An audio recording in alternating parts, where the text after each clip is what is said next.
So I decided to do a little bit of an extra one tonight and go through what's in my bag these days, or what I use. Not what's in my bag, but what I use when I go and film. And you guys see the stuff that we do for, our public YouTube channel, but you don't see all the other stuff that we do in the background, like some of the photo shoots and some of the other stuff that we're doing at the moment as well, because we do keep that relatively private and we don't really brag about it that much. But I am doing a lot of 360 stuff, and I am doing a lot of videos for people and for things that we're doing. So I just thought I'd give you a bit of a bonus today. And I'm not even sure if I'm audible or not at the moment, because I've got no way of testing it, because... Oh, there we go. It is working. There we go. So I'll just take my air clip out and just put that down there, and I'll move my phone over here because my phone's not telling me what's going on, and as per normal I'm having a great time with technology, which is ironic considering what I do for a career.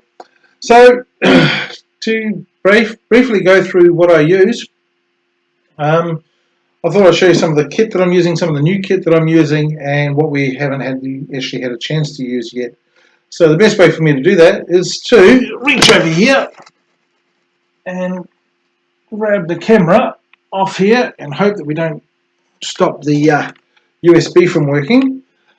This is the M50 that I'm talking to you on, and I've got my Rode microphone right there. If you can see the Rode microphone, and the Rode microphone is anti-Rode, so it actually is USB connected. I'll try not to show you with my nose. Around here you can see the computer that we use. This is my computer, the Envy Evo X360. Love this computer. It's really good, really fast, mostly quiet, but I've made a lot of modifications to it. I've taken the 16 gig high-speed RAM out of it and put in another terabyte of hard drive space in SD. So it's got 2 terabytes of SD RAM in it.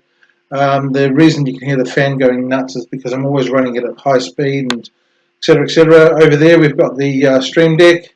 I'll stand up a little bit to show you the lenses collection we've got now. So we've got quite a bit of a lens collection happening here. My favourite lens of all is the 18-135, which I can connect a electronic zoom to it. The 80D has got the brand new Pancake 24mm on it, which I'm actually hoping to take out tomorrow night.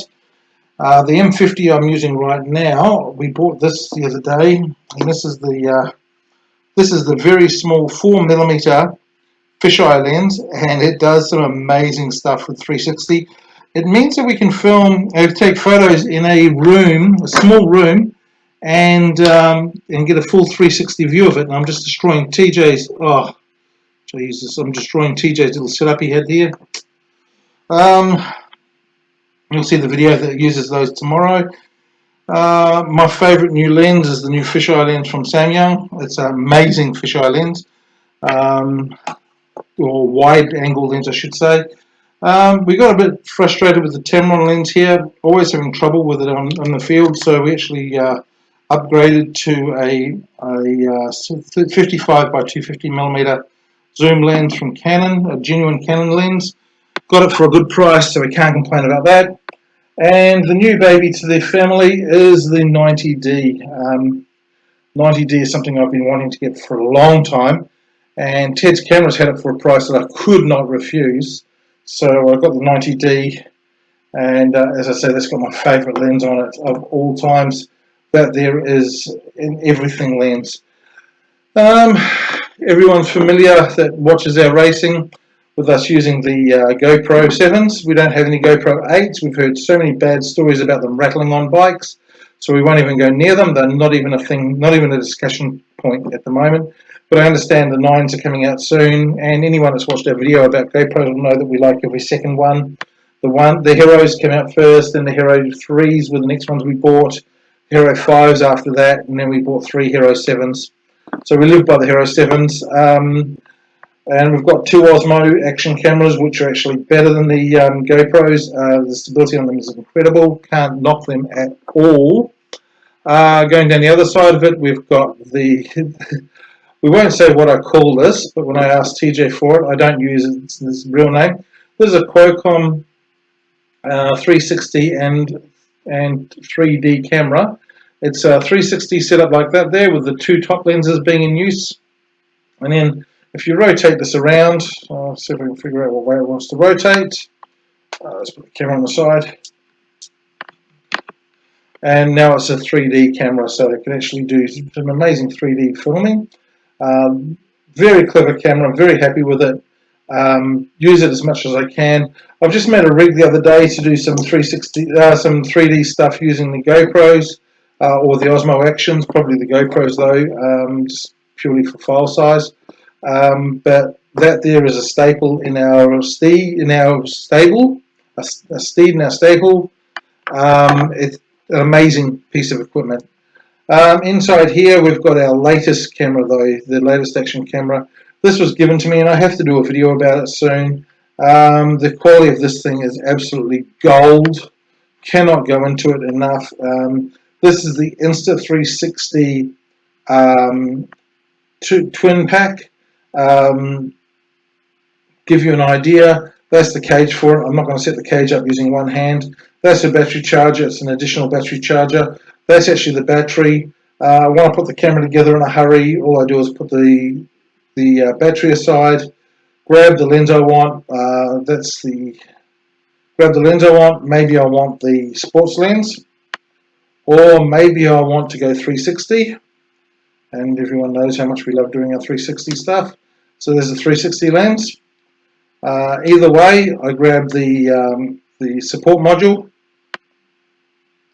work the 360 in together, make sure that the module matches at the bottom, set that up, pop that onto the battery base. Can all be done one hand, and yes, I do it one hand when I'm in a hurry, and then pop that into there, and it comes with its own stick. The whole kit, I don't know how much we spent on the extra bits, but the camera itself was, we've got to make a story about it yet, so we'll do that soon. Absolutely incredible, waterproof, does the whole lot. It's really amazing little camera, and the fact that it does 360 at 5.7K means that we can use it for doing a quick 360 tour as well, if we need to. So that's that bag out of the way. With that Insta 360, highly recommend it. Look, one day we'll even get a Amazon channel up and sort that ourselves out with that. Anyone that does racing with us knows that we'll put these on the back of the bikes. These are great for the back of the bikes, are the little Shimano CM1000s. They are usually set to widescreen, so we get as much of the action as we possibly can. We can change them down to linear mode if we want to, and change the lens configuration. We have 5 of these, plus we got one of these just before COVID hit, with the wide-angle lens, the different module. This is a 1 hour 15 to 1 hour 20-minute battery life on it, so it definitely do most crits that we'll ever go to. I don't think there's going to be many crits that go more than 1.5 hours, so that will be a great addition to our stable. So we've got all the brackets and everything in there, and that's basically what I use for other people's bikes, on the back of the bike, not on the front of the bike. It can tie into the Shimano or Wahoo or anything else for the stats and everything out, the stats that come off it. So it can get your speed, your racing, your heart rate, the whole lot can be sent over using the ANT system, which is perfect for what we do. Okay, this is my camera this is my gimbal I use when we're on the road. This is usually left in my car all the time. I really rarely take it out. If you don't recognize it, this is the Osmo Mobile 3. The Osmo Mobile 2 was crap. The Osmo Mobile 3 is an excellent piece of equipment. This thing here absolutely rocks. And if you've got any questions about how to use it, come and ask me, because I use it a lot. And a lot of the video we use with this here doesn't actually go on to our stuff. It's usually for clients, etc. So yeah, it's just another staple device that we use. always in the car.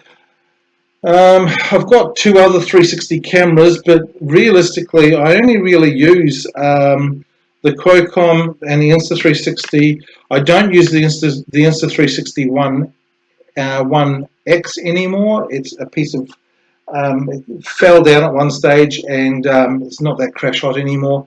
But we use the Samsung a lot, and I love the Samsung 360. This thing here just goes everywhere and anywhere. It's got a standard 1/4 on the bottom of it, so it goes onto any camera base, and we can use it straight away, no hassle, ready to go in 2 minutes. Press the record button, and if it's charged up, I'll obviously turn it on first. Press the record button, and they're always set on HDR, ready to go.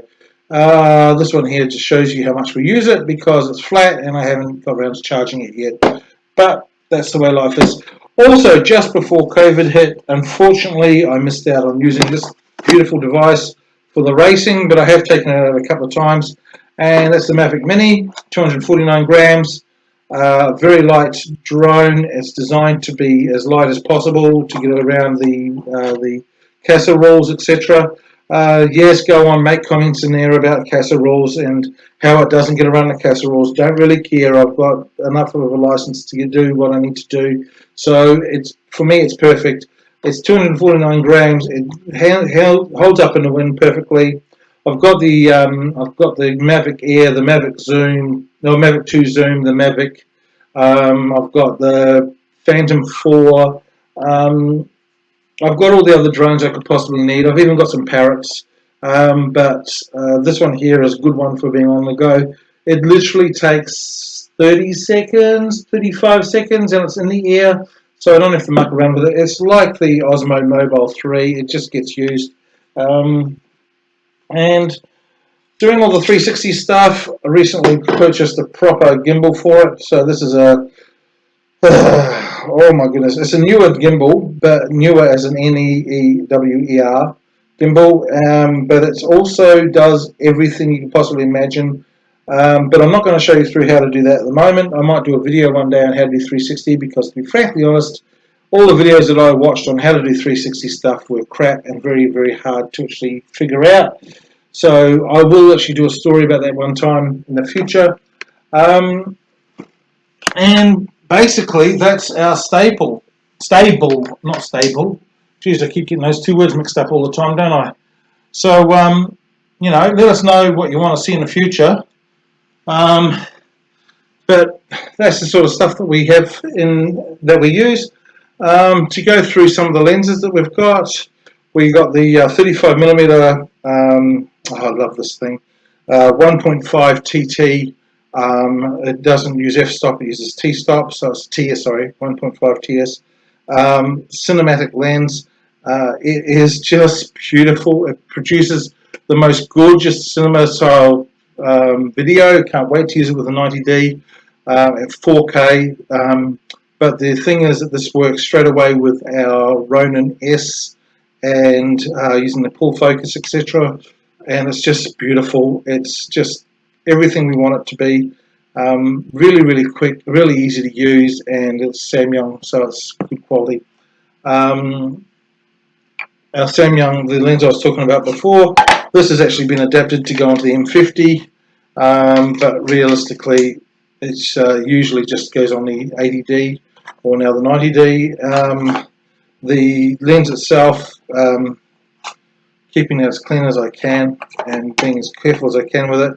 It's it's